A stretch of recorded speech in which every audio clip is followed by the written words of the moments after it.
आपको भी ये वाली डिजायर लेनी चाहिए या फिर नहीं लेनी चाहिए। इसमें बहुत ही कंफ्यूजन अगर आपको है कि इसमें क्या अच्छा है क्या बुरा है, क्या हम लेके पछताएंगे तो नहीं, क्या इसको लेके प्रॉफिट मिलेगा, कितनी माइलेज देती है, क्या इसकी ग्राउंड क्लियरेंस है, गाड़ी महंगी है, गाड़ी सस्ती है, गाड़ी में कंफर्टेबल कितनी है, गाड़ी में पावर कितनी है, ऑल ओवर सारा जो कुछ भी गाड़ी के बारे में होता है वो सब कुछ मैं एक लास्ट फाइनल वीडियो बना रहा हूँ। आप लोगों को पता होगा तो मेरे चैनल पे बहुत सी डिजायर के बारे में मतलब लगभग वीडियो पड़ी हुई है, पर लेकिन मैंने बहुत महीनों से बनाया नहीं। लास्ट वीडियो आज मैं बना रहा हूँ क्योंकि अब 1.5 साल होने वाले हैं इस गाड़ी को मेरे हाथ में आए हुए। और अब जो मैं दूंगा ना 1.5 साल के बाद रिवाइव, शायद इससे अच्छा इससे बेटर रिवाइव पूरे यूट्यूब पे आपको ढूंढने से भी नहीं मिलेगा। ये मैं लिख के ले सकता हूँ, दे सकता हूं। तो दोस्तों हेलो दोस्तों, मेरा नाम है पारस यादव और मैं हूं इटावा उत्तर प्रदेश से। तो मैं बहुत ही 4-5 महीने बाद वीडियो बना रहा हूं इस टॉपिक पे, डिजायर को लेके। बहुत दिनों से मैं सोच रहा था, नई साल से ही सोच रहा था भाई कि इसके ऊपर वीडियो बनाऊंगा डिटेल रिवाइव दूंगा, बट नहीं दे पाया। तो आज मैंने सोचा चलो एक लास्ट फाइनल वीडियो बना दूं। ये वीडियो देखने के बाद जिसके भी मन में कंफ्यूजन है कि ये वाली गाड़ी अच्छी है या फिर नहीं लेनी चाहिए, क्या अच्छा है क्या बुरा, वो मैं मेरे से अच्छा कोई बता नहीं सकता है, क्योंकि 14,000 किलोमीटर चल चुकी है। मेरी ये जो कार है एक फैमिली कार है। देखो सीधी सी बात है, मेरी फैमिली कार है कि मैं ही जस्ट जस्ट कहीं जाता हूँ चला के ले जाता हूँ मैक्सिमम टाइम पे। लगभग 14,000 में से 13,000 मैंने ही चलाई होगी, 1,000 शायद भैया ने चलाई होगी।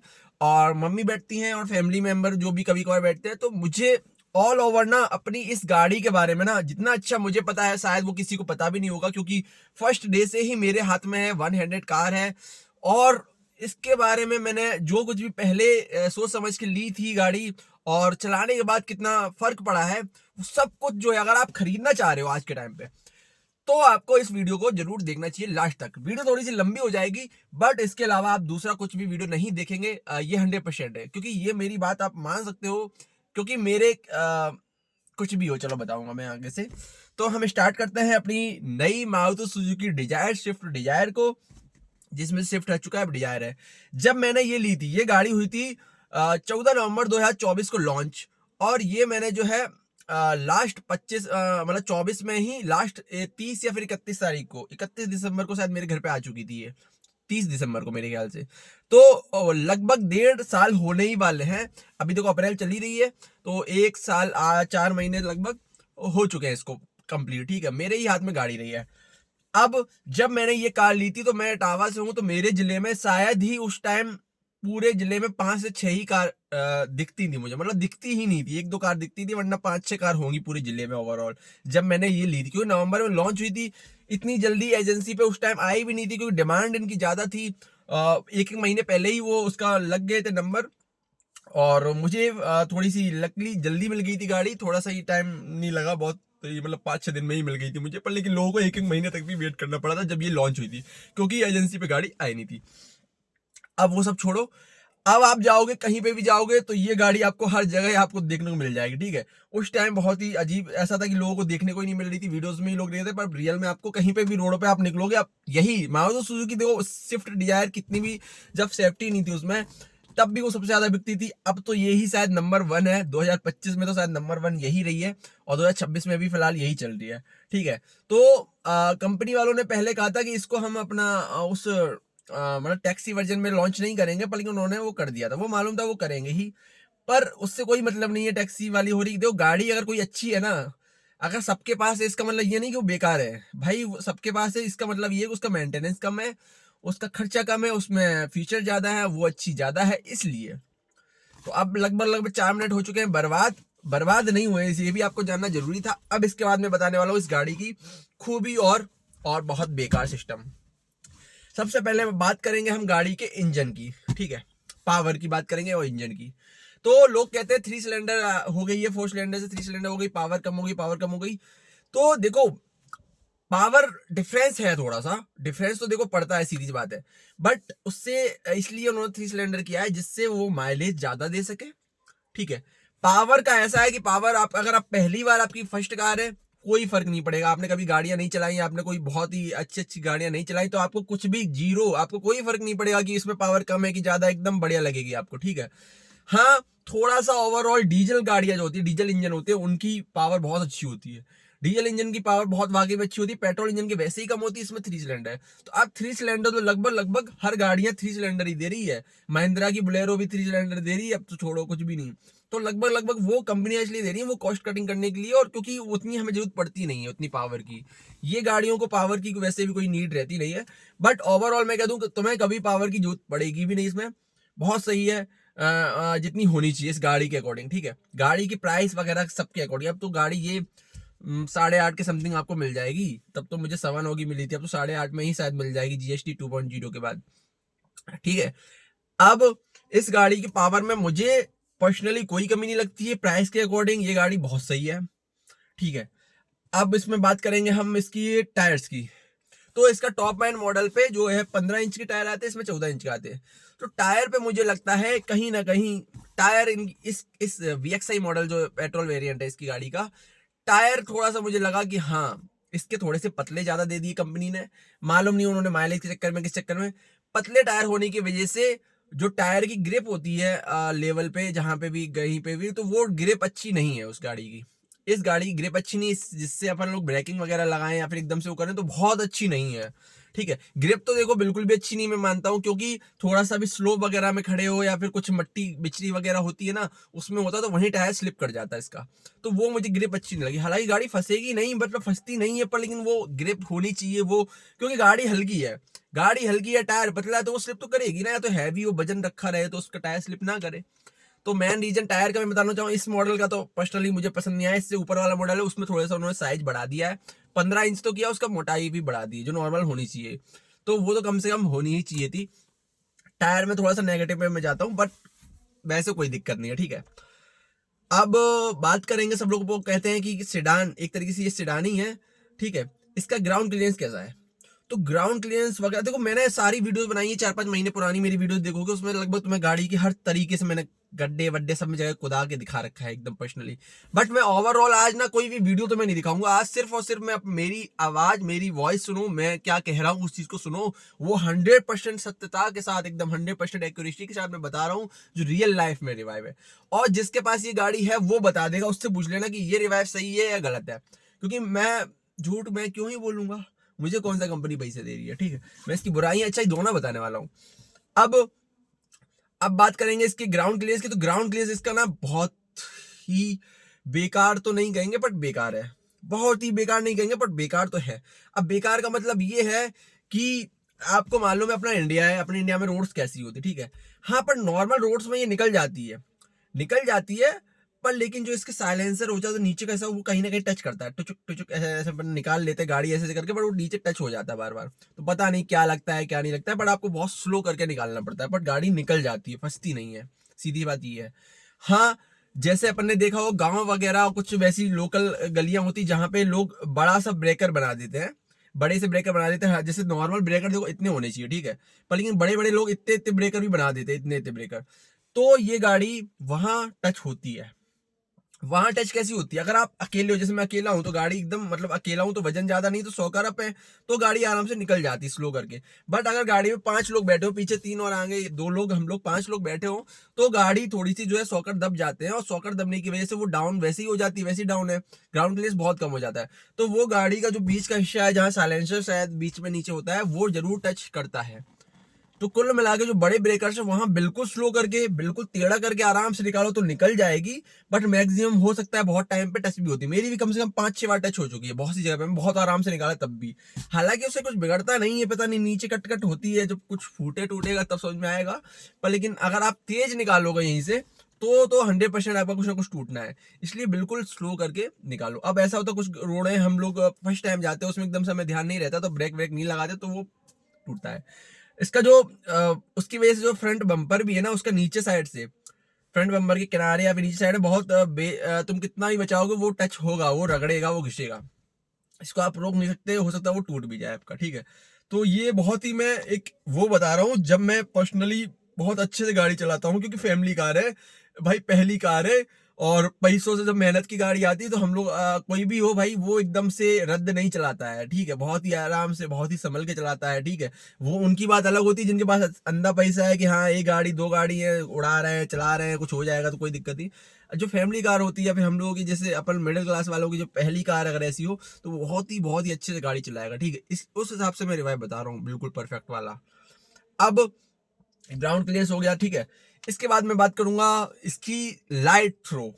भाई साहब इस गाड़ी का जितना बेकार लाइट थ्रो है ना, सीरियसली बता रहा हूँ बहुत गंदा है। मेरे पास N160 बाइक भी है, पल्सर की जो आती है, उसका प्रोजेक्टर लाइट जो है ना, इसकी दोनों लाइट मिला के भी उसकी एक की लाइट ज्यादा तेज है, सोचो बाइक की लाइट इन दोनों की इसके मिला के भी मुझे बेटर लगती है। इसके में प्रोजेक्टर दिया है, हेलोजन प्रोजेक्टर दिया है, पर लेकिन वो मुझे नहीं पता कैसा उजाला है क्या नहीं। इसमें मैंने फॉग लैम्प भी लगवाए थे अलग से सीरीज का, उसका तो जीरो यूज है, एक परसेंट भी, आधा परसेंट भी यूज नहीं है। उससे बढ़िया मैं बाहर से कुछ लगवा देता तो ज्यादा बेटर रहता, या फिर मैं इसके बल्ब चेंज करा लेता। सीरियसली बता रहा हूँ, देखो इस गाड़ी का जो थ्रो है ना, अगर रोड खाली है, रोड सामने से कोई गाड़ी नहीं आ रही है, रोड बिल्कुल अंधेरा है, तो ही आपकी गाड़ी का थ्रो एक अच्छा दिखेगा आपको। या फिर आप गांव वैसी रोडों पे जा रहे हैं तो आपको कोई दिक्कत नहीं है, तो आपको थ्रो एक अच्छा दिखा। बट अगर सामने से कोई गाड़ी का थ्रो आ रहा है, अच्छा थ्रो है, आपकी लाइट गायब हो जाती है, आपके कुछ नहीं दिखता आपकी गाड़ी का, रोड वोड कुछ नहीं दिखती है। हाईवे पे जाओ तब समझ में आता है रात को जब हाईवे पे जाते हो ना, और अगर ऐसी वन वे वाली हाईवे मिल गई ना कि उधर से दूसरी गाड़ी, तुम तो भाई चलाना ही मुश्किल है। क्योंकि मैं यहाँ से इटावा से जब ग्वालियर जाता हूँ, भिंड ग्वालियर, वो रोज बहुत रास्ता खराब है, और मैं वहां से रात को भी आया हूँ गाड़ी को लेकर, तो मुझे ही पता है कि कितनी दिक्कत होती है। जैसे ही पैसे थोड़े से होते हैं, मैं इसकी लाइट चेंज कराने वाला हूँ 100%। देखो एक होता है कि लाइट चेंज कराने के लिए सामने वालों की आंखें, भाई इसकी लाइट बिल्कुल है ही नहीं, अबे वो हमें ही नहीं दिख रहा है कि आगे क्या है क्या नहीं है, तो क्या मतलब है। तो इसकी हेडलाइट पे मैं ना 10 में से भाई 2 नंबर भी नहीं देना चाहूंगा, बहुत ही गंदी है। इसके 4-5 हज़ार जो भी रुके लगे उसके बल्ब चेंज करा लो, सबसे बेटर, ठीक है। अब और किस चीज पे बात कर से, लुक्स। देखो लुक गाड़ी का अच्छा है, बड़ी गाड़ी लगती है, छोटी गाड़ी नहीं लगती है, एक अच्छी खासी बड़ी, ऊपर से देखो नीचे देखो, थोड़ी सी अच्छी डिजाइन बनाए, कर्व वगैरह अच्छे निकाले। ये एक तरीके से होंडा में जो और वर्ना का जो पुरानी वाली वर्ना थी उसका एक बीच वाला मिड वेरिएंट बना दिया है, जो कि एक वीआईपी कार से भी आप कह सकते हो, व्हाइट कलर में, ठीक है। ब्लैक कलर इसका बहुत अच्छा लगता है पता है, पर थोड़ा मेंटेनेंस करना पड़ता है, बट मैंने ब्लैक कलर देखा बहुत आगे अच्छा है, पर व्हाइट भी अच्छा है। इसका इंटीरियर बहुत अच्छा है वाकई में, इंटीरियर मतलब आजकल सभी गाड़ियों में अच्छा आ रहा है, एलईडी स्क्रीन वगैरह आ रहा है। अच्छा इस मॉडल में भी एलईडी स्क्रीन पे जो डिस्प्ले पे है वो मैप खुल जाता है, और एंड्रॉइड ऑटो कनेक्ट है, तो वो एक अच्छा है कि मोबाइल हमें नहीं देखना पड़ता, ये काफ़ी यूज़फुल है, मतलब रियल लाइफ में बहुत यूज़फुल है। आप कहीं पे भी मैप लगा दो, आपको मोबाइल वाइल चलाने की जरूरत नहीं है, बहुत ही सीरियसली बहुत अच्छा है, ये मुझे बहुत अच्छा लगा। इसमें रेंज वगैरह सब दिखा देता है कि कितने किलोमीटर चल रहा है, कितना माइलेज दे रहा है। अच्छा इसका मेन पॉइंट माइलेज का और बताना है ना मेरे को, कैसे कैसे। हाँ भाई गर्मी लग रही है, अब तो गर्मी का मौसम आ गया ना। देखो लाइक कमेंट और कर देना। देखो वीडियो अगर तुम लोग अभी 12 मिनट हो गए, 12 मिनट तक जो इसने देखा है वो 100% मेरी पूरी वीडियो देखा है, मुझे पता है, और क्योंकि उसको गाड़ी लेनी होगी। अब मैं इसकी माइलेज पहले बताऊं कि एसी का बताऊं, चलो एसी का पहले बताता हूँ। एसी इसका जस्ट ओके ओके है, बहुत अच्छा नहीं है, बहुत ज्यादा कूलिंग नहीं करती है, ठीक ठाक है वाला, ठीक ठाक वाला, समझ लो, ठीक ठाक है वाला। अच्छा पहले मैं ये और बताऊं, इसकी एसी का सिस्टम मेरे को अभी बहुत दिनों तक पता ही नहीं चला कि ये इस हिसाब से कूलिंग ज्यादा करती है। इसमें एक ऑप्शन है कि एक जो नीचे पैरों की तरफ भी हवा देती है और एक फेस की तरफ भी हवा देती है एसी का, ठीक है, दोनों तो मैं सोचा भाई पैरों में हवा नहीं चाहिए, मैं फेस पे कर दूं बस एसी का, तो ये सामने के जो वेंट्स हैं उनमें से हवा आती है अच्छी खासी, पैरों पे मुझे नहीं चाहिए होती, और अगर पैरों पे भी चाहिए तो पैरों पे भी कर लेते, इसमें ऑप्शन होता है, ठीक है। तो मैंने उस दिन नोटिस किया यार एक दिन कि मैं सेम टेम्परेचर पे सेम चीज पे अगर मैं पैरों पे भी किए हुए हूँ और ऊपर से भी किया हूँ, तो ऊपर भी कूलिंग ज्यादा अच्छी दे रही है। मतलब सोचो पैरों पे भी अगर मैंने कर दिया इसकी कूलिंग तो ज्यादा अच्छी दे रही है, मैंने पैरों का सिर्फ फेस पे कर दिया, इसकी कूलिंग बहुत डाउन, बहुत कम कूलिंग। मतलब मैं कह रहा हूँ लास्ट ईयर मैंने यही चलाया, मैंने सिर्फ फेस पे करके चलाया, और गाड़ी वाकई बता रहा हूँ बहुत धूप में ठंडी हो ही नहीं पाती थी। बहुत मैं कहता था यार फुल पे चला रहा हूँ फिर भी कूलिंग नहीं कर रही, पता नहीं कैसी कार है, कैसी एसी इसकी, मैं इसकी कैसी एसी को बुराई करता। पर मेरे को अभी उस दिन जब मैंने टेस्ट किया था मुझे समझ में आया कि नहीं, इसके इवेंट जो होते हैं पैरों की तरफ वाला भी ऑन करो ऊपर वाला भी करो तब टेम्परेचर ठंडा हो जाता है। मुझे ये समझ में नहीं आया कि टेम्परेचर कैसे कूल हो सकता है। ये हो सकता है कि हवा नीचे नहीं आ सकती ऊपर ऊपर आ रही है, लेकिन उन्होंने दोनों तरफ कर दो तो टेम्परेचर ज्यादा अच्छी कूलिंग कर रहा है, और एक तरफ सिर्फ ऊपर का आने दो कूलिंग नहीं कर रहा है। तो ये अब मैं इस बार गर्मी का मौसम जो स्टार्ट है, बाकी मैं ट्राई करूंगा। पर हाँ, बहुत अच्छी एसी नहीं है, क्योंकि मैंने और भी पुरानी गाड़ियां देखी है मारुति सुजुकी की भी, उनकी भी मतलब अच्छी एसी होती थी। इसकी एसी जस्ट ओके ओके वाली है, मतलब हाँ बहुत गर्मी नहीं लगने देगी, बस तुम्हें ठंडा रखेगी। पर ये कहो चिल्ड कर दे गर्मी के मौसम में, पॉसिबल ही नहीं है। अब मैं इसकी बात करूंगा माइलेज, माइलेज भी बताऊंगा। अभी तो माइलेज मैं 100% बहुत अच्छा वाला बताऊंगा। अब इसके बताऊंगा ये सीट्स, ये सीट कवर जो है ना, ये सीट कवर जो 8,500 के कंपनी ने दिए थे मुझे, इतने बाइजाद है ना, बस दिखने में अच्छे हैं, देखो दिखने में बहुत अच्छे हैं, बट रियल लाइफ में इतने बाइजाद है ना। मैं सीरियसली बता रहा हूँ, अभी गर्मी जो स्टार्ट होने वाली है, इसके लिए मैं सीट कवर या तो हटा ही दूंगा, या मैं टॉवेल लाऊंगा, जो टॉवेल लगती है ना सीट पे। क्योंकि ये जो लेदर वाली है ना भाई, मजबूत है, दिखने में अच्छी है। ये सर्दी के मौसम में बहुत ठंडी हो जाती हैं, बहुत ज्यादा ठंडी हो जाती है, एकदम बैठो तो ठंडे ठंडे हो जाते हैं, ठीक है। और गर्मी के मौसम में इतनी ज्यादा गर्म होती, इतनी गर्म होती, मैं कह रहा हूँ शायद 70-80 डिग्री टेम्परेचर पे इसको टच करते हो, 70-80 डिग्री, मतलब तुम्हारा हाथ भी जल जाए, इतनी ज्यादा गर्म होती। मतलब सीरियसली मजाक नहीं कर रहा हूँ कि नहीं इतना थोड़ी ना होता है, मैं कह रहा हूँ यहाँ तुम जो सीट का जो इतनी ये हो जाती है ना गर्म, जब धूप में खड़ी रहे, देखो चारों तरफ से शीशे खुले हुए हैं, धूप में अगर गाड़ी तुम 2-3 घंटे भी गर्मी के मौसम में खड़े कर दोगे, मैं कह रहा हूँ इतना गर्म होता, तुम अंडा तोड़ के इसमें रख दो ना, ऑमलेट बन जाएगा। सीरियसली बता रहा हूँ, सीरियसली इतनी गर्म गाड़ी होती है, बहुत ज्यादा। और उसके ये कवर जो है ना बहुत ज्यादा, तो मतलब मेरे को लगता है ये कवर मुझे हटाना ही पड़ेगा अब, या फिर उसका टॉवेल लगाना पड़ेगा। इसके बाद कोई ऑप्शन है नहीं, कोई गाड़ी तो देखो गर्म हो ही जाती है धूप में, तो हमें कहीं ना कहीं खड़ी करनी ही पड़ती है। और एसी वेसी भी इतनी कुछ खास है नहीं कि गाड़ी बहुत जल्दी ठंड कर दे, ठीक है। अब स्पेस की बात करेंगे, जस्ट हेडरूम ठीक है, ड्राइविंग के लिए या फिर को ड्राइवर के लिए अच्छी है, बट मेरे जैसे 6 फीट के हाइट वालों के लिए देखो पीछे वाली सीट बिल्कुल भी नहीं है कंफर्टेबल, क्योंकि पीछे का जो हेडरूम बहुत डाउन है, ना तुम पसर के बैठ सकते हो, ना लेट सकते हो, कुछ भी नहीं कर सकते हो। तो 6 फीट के लिए तुम पीछे वाली सीट बनी ही नहीं है, सिर्फ टेम्परेरी थोड़ी देर के लिए बनेगी। तो 5-10 किलोमीटर जाना हो तो हो सकता है तुम बैठ जाओ ऐसे ऐसे करके, बट तुम सोचो लॉन्ग टर्म में कहीं दूर दूर जाओ तो पीछे वाली सीट नहीं है, लंबे लोगों के लिए, छोटे लोगों के लिए ठीक है।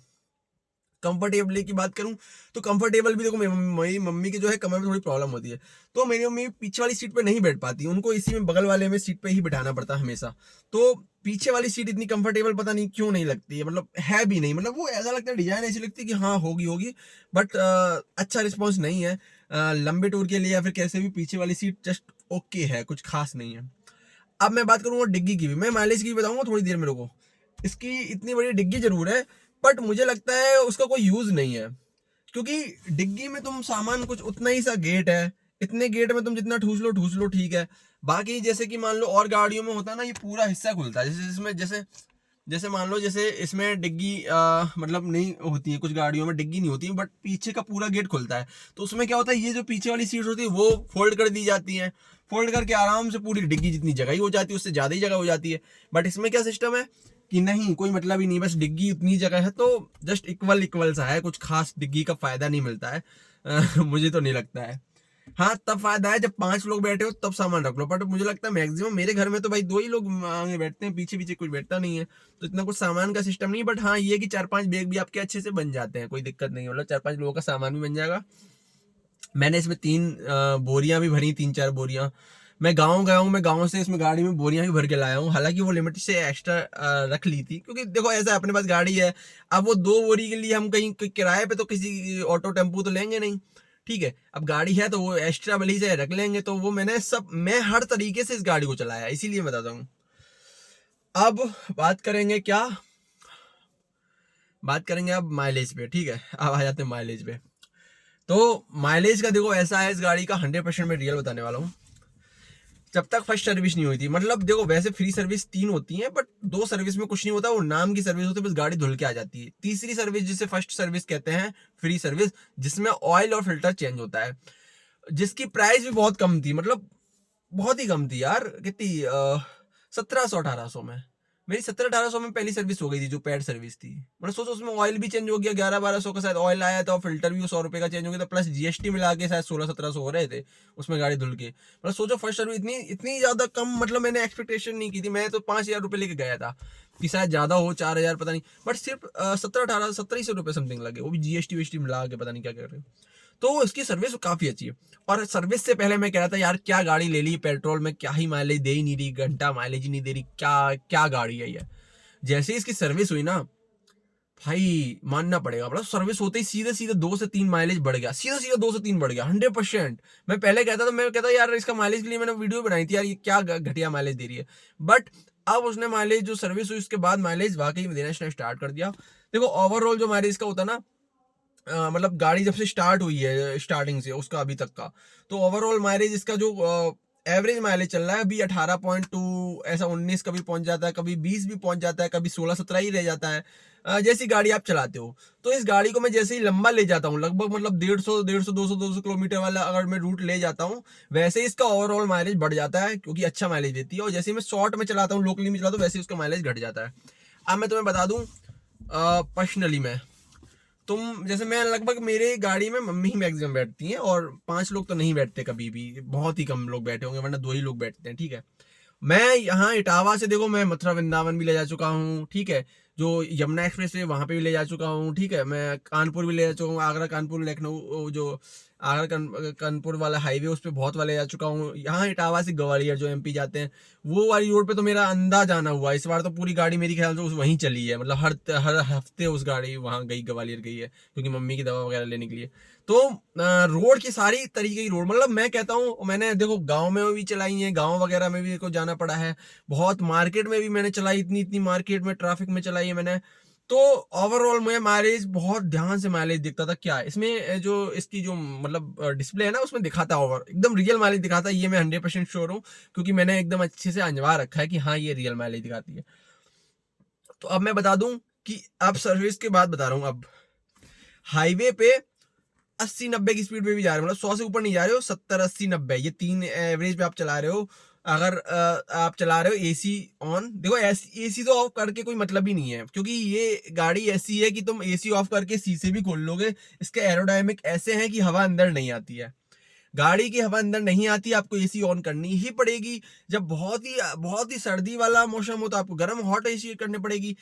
कुछ ही साल में शायद 1 से 1.5 महीना होता है जहां तुम एसी यूज ना करो, तो आपकी चाल चल जाता है, वरना मेरे ख्याल से गाड़ी में एसी हॉट या फिर कूल चलानी ही पड़ेगी, ठीक है। एसी के बिना काम चलेगा नहीं, तो वो एसी का एवरेज सीधा से 2 से 3 तो देखो पॉइंट अपना कम कर ही लो। अगर तुम एसी बंद करके चलाओगे तो 2-3 और बढ़ जाएगा, पर मैं कह रहा हूँ ये हमेशा ऑन ही रखो इसको, ठीक है, इसी हिसाब, क्योंकि मैं ऑन रखता ही हूँ उस हिसाब से। तो हाईवे की बात करी जाए, कंपनी जो क्लेम करती है 24+ करके पेट्रोल में, सीरियसली ये गाड़ी आराम से आपको 24-25 निकाल देती है। अगर आपको इसको माइलेज निकालना है, माइलेज निकालना 80 से ऊपर मत जाने दो, 70-80-90 बस ये गाड़ी चलाओ। आपकी गाड़ी 23+23 24 25 एसी के साथ बता रहा हूँ, 23+ तो देगी देगी, कोई रोक ही नहीं रहा। अब गाड़ी को इसको मैं सीरियसली बता रहा हूँ, मैं कहता हूँ कैसे दे रही है, मतलब मेरी जो बाइक है N160 वो एक 30-35 का देती, 32 का मुश्किल से, इससे तो बढ़िया यही है 25-26 का दे देती, कभी कहा तो 28-29 का भी दिया इसने माइलेज। ऐसा नहीं कि माइलेज जैसे मतलब पर्सनली मेरा यहाँ से मेरे को अपने गाँव जाना होता है, चकंडा का इटावा से 40 किलोमीटर है फिक्स, तो लगभग 12-13 किलोमीटर थोड़ी सी सिंगल रोड हो जाती, बाकी यहाँ से जो इटावा टू कानपुर वाली हाईवे, उस हाईवे पे जाता हूँ। मतलब जैसे हाईवे पे चढ़े गियर बदलना ही नहीं है, बस चलने दो आराम से। तो उस टाइम मतलब हाईएस्ट मेरा ये 29 का भी माइलेज दिया इस गाड़ी ने, सीरियसली, मतलब बहुत ही आराम से चला रहे, आराम से बैठे 3 लोग हम लोग, गाने बड़े चला रहे बढ़िया आराम से, कोई दिक्कत नहीं है कि भाई जल्दी का तो कोई था नहीं सीन। तो आराम से उसने 29 का भी माइलेज दिया है, सीरियसली, ये मजाक नहीं कर रहे हैं। तो आप ये समझ लो, अगर आप 5 लोग बैठे हो, आपको कहीं लंबे टूर पे जाना है, हाईवे वगैरह पे अच्छी लूप करनी है, 24-25 मतलब 23-24-25 से नीचे, 23 से नीचे तो आ ही नहीं सकता है। तुम बहुत आराम चलाओ, और जहां तुम स्पीड बढ़ा देते हो, जहां तुम्हें मान लो कि हाईवे पे जो है अपन को थोड़ा तेज चलाना पड़ता है, गाड़ी 70-80 पे नहीं चलती है, एक्सप्रेस वे पे जाओ तो 120 100-120 से नीचे आती ही नहीं है, तो वहीं आपका माइलेज 2-3 और गिरा दो, 20-21 ऐसा तो माइलेज अब तब भी देगी आपकी। मतलब सोचो अगर तुम 100+ भी जा रहे हो स्पीड, गाड़ी 100+ भी भगा रहे हो, तब भी आपकी 20-21 हाईवे पे देगी। और यही आप लोकली या हाईवे की बात नहीं कर रहे, नॉर्मली आप चला रहे हो तो आपकी और कम हो जाती है, 18-20 हो जाती है। और आप फुल्ली रद्दी चला रहे हो, आप यहीं लोकल में या कहीं पे भी आसपास ले जा रहे हो, फुल्ली रद्दी चला रहे हो, मतलब भजा रहे हो एकदम भं करके, तो ये 16-17 15 से नीचे मुझे लगता है ये गाड़ी देगी ही नहीं।